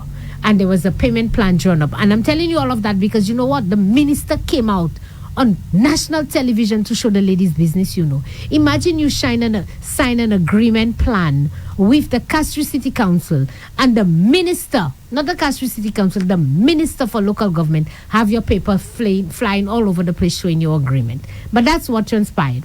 So she was no longer in that booth vending, and then she started vending along the Printry area. I think she's been there a couple of years, and there's been quite a few people over there. A few months back, the Prime Minister did a site visit with Richard Frederick, and they said they want to break down the Printry. So the Printry, the same Printry when Alan Chasney said that the building was unsafe, we moved the staff there, etc., and we said we were going to break it down. These people went hell over high water complaining. These are buildings in the city. Alan Chasney want to break down everything. The same Printry. Okay, the same Printry. Today, Philip JPS says that we're going to break it down. And so they gave notice to the vendors to say, we're going to break down the Printry, and in order to do construction or breakdown or whatever, we need to remove you along that area. You know all the vendors along that area there, Andre. Yeah. There's the fruit vendor, people selling pillows, all kind of different things around that area. They went around, Castries City Council went around, and they took the names and contact numbers of all the vendors who are vending along that area. And they said that they were going to be building these new vending booths. Right? So they said they're going to build new vending booths so they can transfer the vendors from the sidewalk around the Printry area to the new vending booths. Okay, the vending booths have started being constructed, and some persons realize that City Council is telling them nothing. They hear some people get booths, some people got calls, etc. And so this lady in particular went to City Council to say, hey, I'm not hearing anything. What's going on? Am I getting a new booth? And I have to say to you, St. Lucia, here's the facts as well. There were, I think, about 20 vendors around that area, and they built about 21 or 22 booths. So it suggests that they built more booths than there were vendors. So it means that every vendor could have gotten a booth. Let's make that clear. It's not a shortage of booths. All right? There's no shortage of booths. They built sufficient and even more booths than the vendors that were around. But the minister has decided who will get a booth and who will not get a booth. Not the Castries City Council, not the mayor. And I have to say to the mayor, I'm very disappointed in her, you know. And like I said of the commissioner last week, look at what is happening to our women in this country. And it is women that is doing it to women in this country. The mayor of Castries is a woman. And you are allowing for this level of victimization to take place on another woman in the city. Shame on you. Shame on you, Mayor Geraldine Lendo. Shame on you. I knew you in another capacity. And I have to say to you, I am very embarrassed by your behavior. I did not expect you to be that type of person that Richard Frederick have pulling your strings here, there, and you doing the machinations of a Richard Frederick. Geraldine, I'm very disappointed on you. You are not the woman I thought that you were. But anyway, she didn't get a response. They were not going to get, they said to her that they were given a list of who to call, and her name was not on the list. And why? Because this lady is a supporter of the United Workers' Party. She used to be a supporter of Richard Frederick when Richard ran for Castries Central. So because Richard has now changed allegiance, the lady has remained with UWP. That's who she was. You went your way, independent. She decided she's not going independent. She's remained a supporter of the UWP. You are victimizing this lady by not giving her booth. You have no reason, because the reason you gave on the media is unacceptable. Here's the reason he gave. He said that she had a booth before and she was owing and she couldn't pay it. But she couldn't pay it and she gave it to somebody and somebody is paying it. So she doesn't owe you technically. She owes nothing to the city council. And you made a promise that the vendors who were around the Princery area will be relocated. So why is she not being relocated? Why is she not being relocated? So let me tell you what Richard Frederick said prior to the 2021 elections. We'll play you the tape. I want to remind you, St. Lucia, when they come out and they tell you certain things, the hypocrisy of these people. Play the tape for us, Andre. Loads of things across the globe that bring character to a city. You go to Taiwan, you go to Singapore, everywhere in the world, the major cities, walk through Manhattan, vendors all on the sidewalks. Yes. That is what gives a city its character. And like I said, it really hurt my heart one Mother's Day when I saw the Castries City Council taking the little facilities that the vendors used to sell and packing them up as though they were throwing them away at the Masha market. To me, whoever did that was unconscionable, had no conscience, and never thought that all those persons, most of which were women who were trying to make a living to fend for their children. Yes. In other words, you're asking people to stay away from making an honest living. Stop that, right. Y'all heard that, St. Lucia? That was Richard Frederick, you know. Richard Frederick said that the thing that gives the city is value. Everywhere you go around the world, in Taiwan, in New York, everywhere, vendors on the sidewalk. That's what he said. All right? And he said that what hurt him is that Mother's Day was coming and they take out and you know what was happening at the time? People were complaining because vendors were all over the place and they couldn't walk on the sidewalk. I think there was an incident, a lady, she fell over a tray, etc., etc. And I think the mayor at the time was trying to find another place to put them so that they wouldn't be obstructing people so much on the sidewalk, okay? Rightly or wrongly so. But Richard Frederick took on the case. He called these people unconscionable. He said that they don't have a conscience. And he said the vendors are an important part to the city. Everywhere you go around the world, they are on the sidewalk and they bring this value to the city. And today, this same Richard Frederick, Mother's Day is on Sunday, Richard Frederick. Are you not aware of that? Mother's Day is on Sunday. And some of these people that you are victimizing, that you said that these people didn't have a conscience, do you not have a conscience? Where is your conscience? You are the one who's unconscionable now. You are the one who's the hypocrite now. So what has changed from then and now? Is it because the vendor is now UWP? Is it who? What? What has changed? Mother's Day is on Sunday and you have given a deadline of today because this lady has said she refused to leave until she's given a booth so that she can earn a living. She can pay her bills. She can take care of her family. She has her family too. She has her bills too. She has a responsibility too. And she's a woman. She's a woman too. Just like you were advocating the last time. What has changed? St. Lucia, that is the level of hypocrisy we have in this country. That you have a government minister who is doing the work of the Castries City Council. And that is why I say to Geraldine Lindo, I am disappointed in her. As a woman, that you are doing the bidding, the nastiness of the likes of Richard Frederick in preventing another woman from earning a living. What is the reason that you cannot give her a booth? Why? Is she the only one not getting a booth? There's a few of them, but the others are afraid to speak out. And that is why she's also being singled out, because she stood up. She stood up for her right, Andre. She stood up as a citizen of this country, saying that she has the right to vend. And if you make a promise, Andre, I am not saying that people should be illegal on the streets. If it is wrong, it is wrong. That's not me, my determination to make. But if you said that you are removing them there because you are breaking down the Princery, there will be construction, and you have built booths to bring them across, and you've built sufficient booths, Andre. If there was a shortage of booths, then you would say to me, okay, there's a shortage, we have to prioritize who, etc. I can even understand that as well. But there's no shortage of booths. You built more than what was around the thing, and you cannot give the lady a booth because she is a supporter of the UWP and she doesn't support you. That can never be right in this country. Never. Never, Andre. And so I'm calling on you, Richard Frederick, and I'm calling on you, Mayor Geraldine Lendo, as a woman, Mother's Day is coming. Mother's Day has not changed. And life has a way, Let me tell you something. You see the thing they call karma? You realize what has transpired?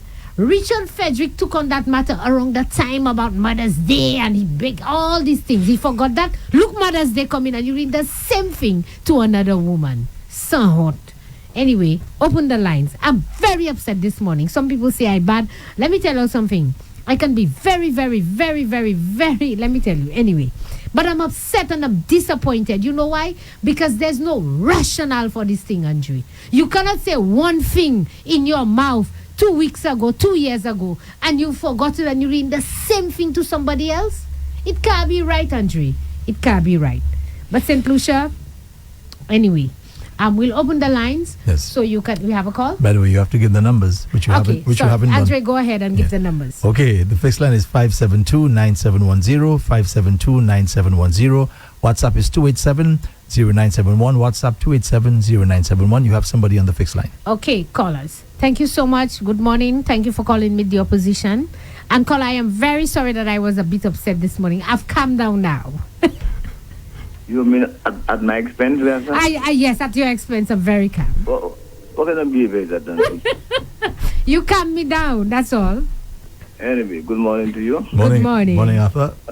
Morning to Brother Paul. Yes, sir. Morning, Arthur. Today, today I've been a good morning. I ain't going to political thing this morning. Okay. Let me wish you Happy Mother's Day, Nancy. Oh, thank you, my love. Thank you. And to all Mother's Day around the world.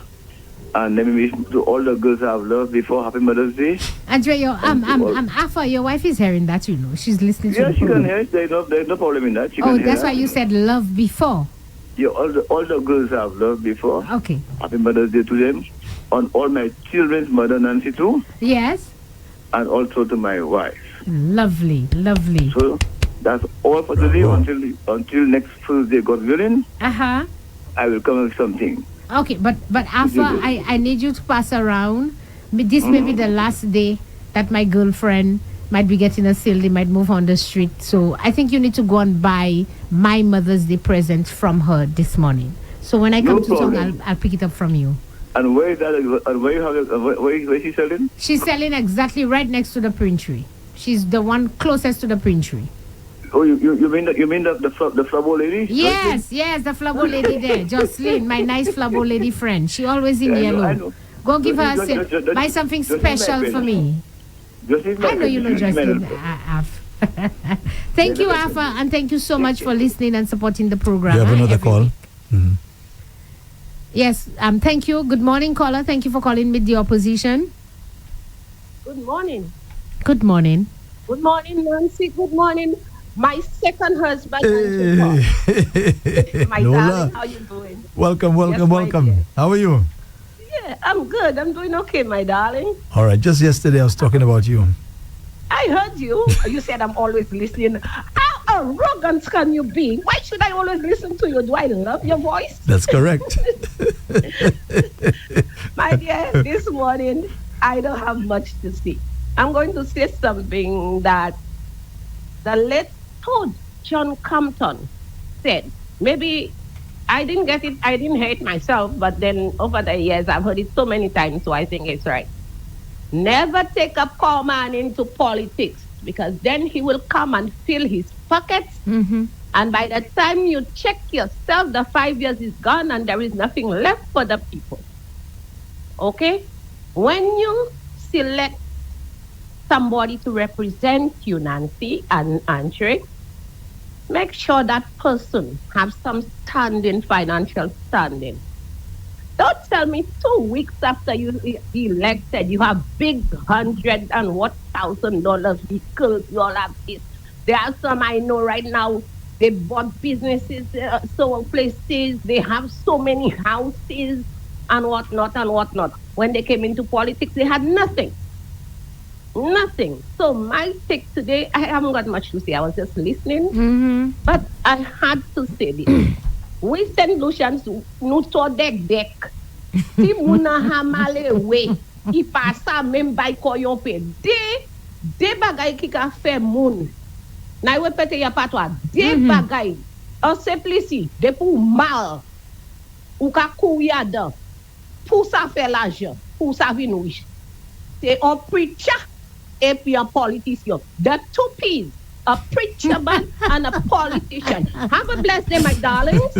Now, Carla, I take offense to both of that. Bye-bye. Happy Mother's Day to you. Bye-bye, Nola. Take care. Okay, you have another call? Good morning, caller. Thank you for calling Meet the Opposition. Hi, good morning. I would love to be the opposition this morning to ask a few questions. Oh, yes. Let me write down. I heard a lady made a remark about it must involve get elect poor people into parliament and for 5 years they have. Let me ask you something. If persons have worked hard before they came into politics and they save up all their money and they decide to buy a vehicle, decide to buy something, is there something wrong in that? No, I think I'll say something, caller. There's a misperception now. The caller is not entirely wrong, but she's not entirely right either, because there's also a misperception. And you should have said so to her too. No, I allowed her to have her little fun, etc. But let me say something. No. See, the thing is, when you allow people to have fun and see, it's like casting aspersions as well. Okay, let me make a hold on, caller. I'll give you time. Hold on. Let me say something. People cast aspersions because people don't know your business. And I'll use myself as an example. I ran elections in 2011. I was a candidate for the UWP in 2011. I was employed, I was always working, etc. And I had already, my husband has always been working. We had already purchased our vehicle. And because people didn't know our business, some people didn't know we had a vehicle, people assumed that because of quote-unquote politics that we had the vehicle. When we lost the election, caller, just so you know, I was still paying the loan on my vehicle because I'd taken a loan from the bank to buy my vehicle. But not only that, when we came into government, I purchased a second vehicle because one vehicle could not do. I was in government, etc., and so forth. And caller, I've always been a farmer, and which is what people don't know as well. I've always had my pig farm. It's how I send my children to school. It's, aside from, it was always been our side income, but we both work, etc. And people don't know your business. They don't see what you do to have, and people make the assumption that what I have is from politics. I don't know what I can pinpoint that I have from politics.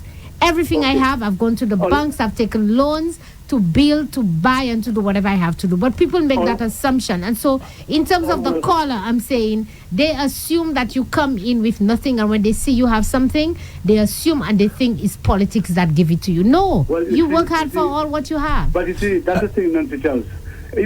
Everybody has perception about everything. It is up to you, if you're speaking, having a conversation with you, you're supposed to correct that perception and say, okay, look, not all politicians or not everybody is fit that way, because I might have my money in the bank and I choose to decide when I want to buy my vehicle. That's right. But because I enter politics, so like you said, like people would assume things about you.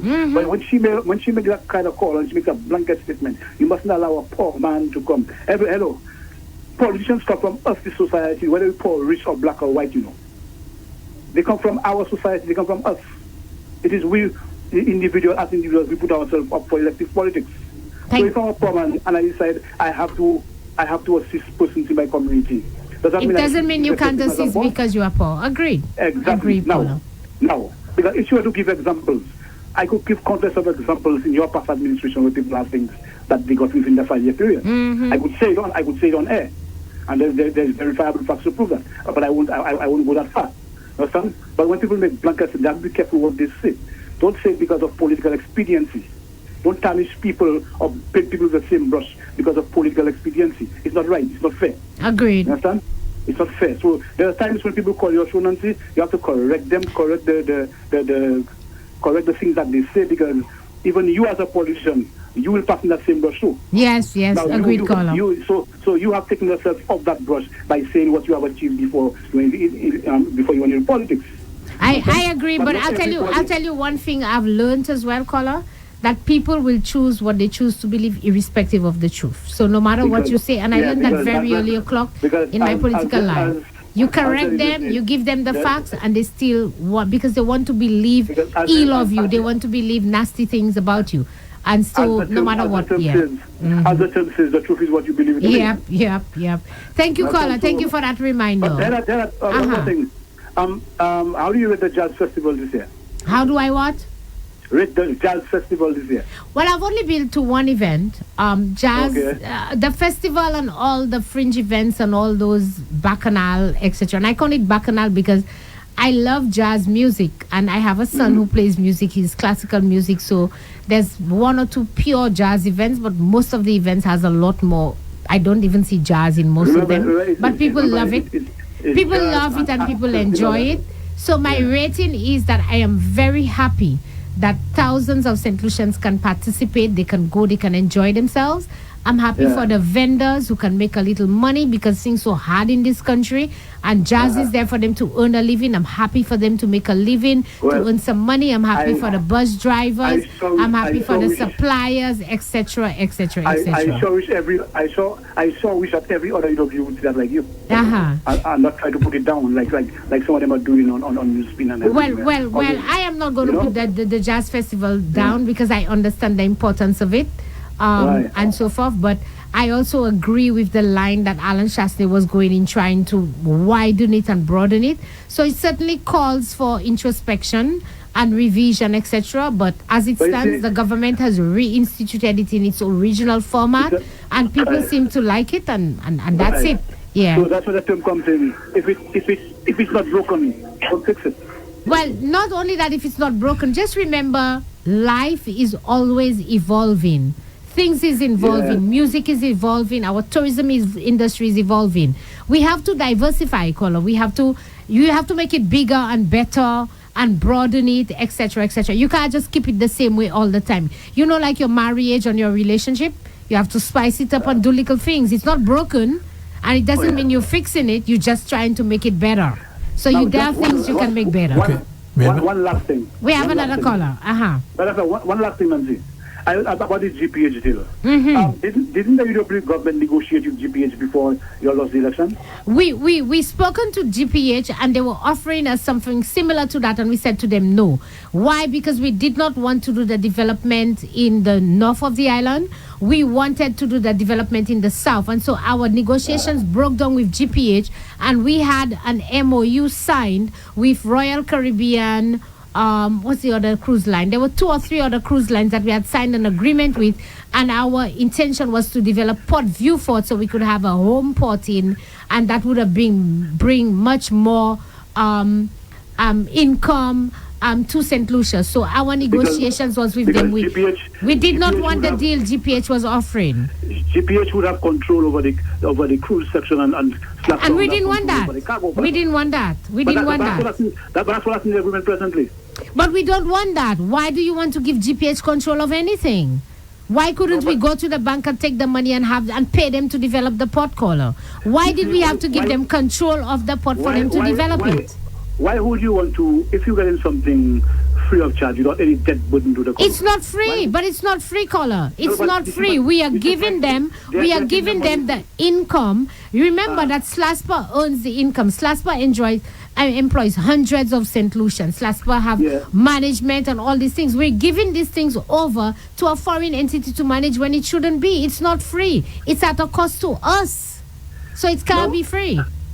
So tell me something now. So you have a consultation on the GPS thing, right?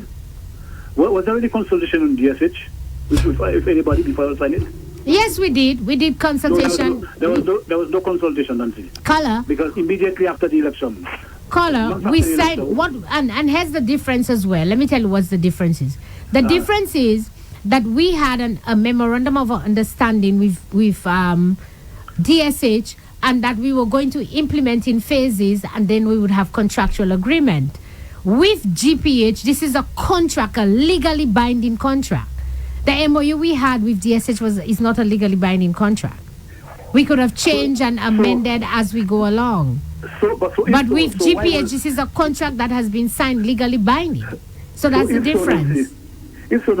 So why was it difficult for the government to tell the people of St. Lucia the terms and conditions of the DSA contract until it was Frederick who came out of it, until all the other pieces of amendment? Because it wasn't a contract, and again, that's what we're saying. We merely had an understanding with them, And then so that we could have now gone into contractual arrangement. So it was not necessary because you didn't have a legally binding contract with them, caller. But let me tell you, let's not digress from the issue. In DSH, we didn't give away our ports, we didn't give away our airport. Right now, we can safely say that our ports is not in our hands. Thank you very much, caller. We have another caller on the line. Okay, my friend. Thanks a lot. Thank you. All right. Yeah, final caller, by the way. Final call. Yes, time is running. Hello. Good morning, caller. Good morning. In terms of time, let me make it very quickly. Uh-huh. And even in making it quickly, if the caller had such a pressing statement about GPH, why go all the wrong with the jazz and talk about if it's not broken and fix what get to the point. Manage time is important. Because right now I wanted to speak to the the point of order made by Pauline, and when she said about the reduction in the children. Yeah, and then I figured, but I'm on the road every day, and I'm seeing hundreds of kids standing by bus stop waiting for bus. Couldn't they just bring some of them on the program?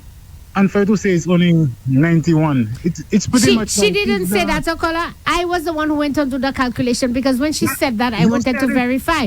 The lady make it seem as if it's hundreds of children. The thing has been reduced by way. Whether it's 100 or 1,000, I mean, we see a lot of students on the road that need to be on that program. So instead of bringing them money down, why not just increase the amount of students? Because we see the kids on the road every day waiting for bus on the bus stops. So it's very sad, caller. It's very sad. Yeah. And this is what St. Lucian's voted for. I don't think St. Lucian's voted for that reduction, for our children to be on the street.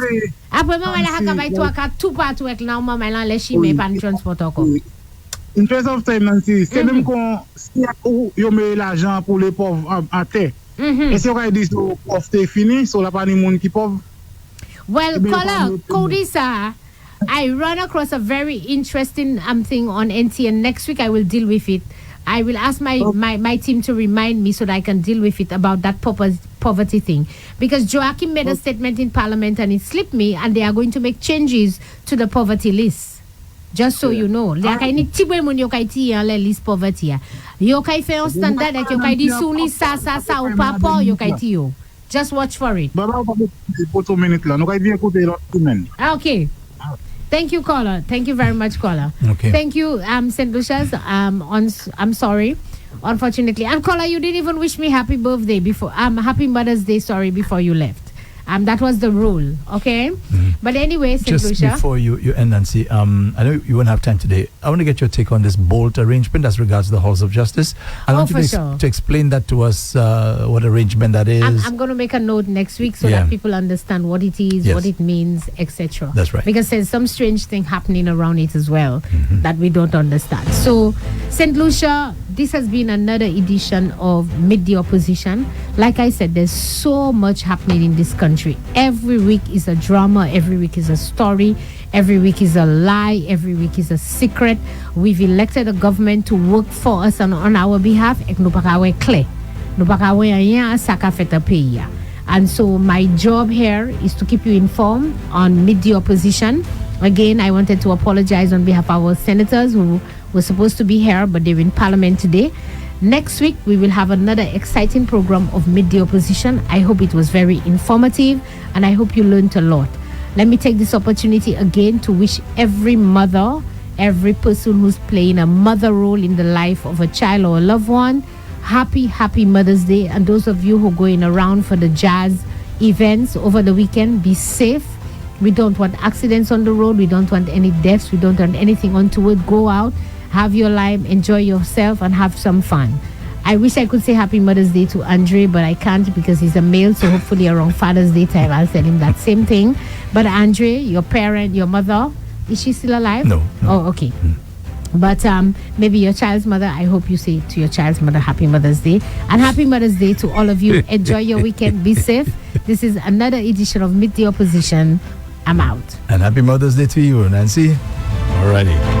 Okay, you've been listening to Meet the Opposition, heard exclusively on Rev Up St. Lucia 97.1 FM. Thanks for listening and thanks for viewing. Those of you on Facebook, we have to say so long to you. We have Tony Paul coming on next. He'll be here until 3 this afternoon. From 3 is going to be Zen the DJ. Andre Paul signing off. Bye-bye.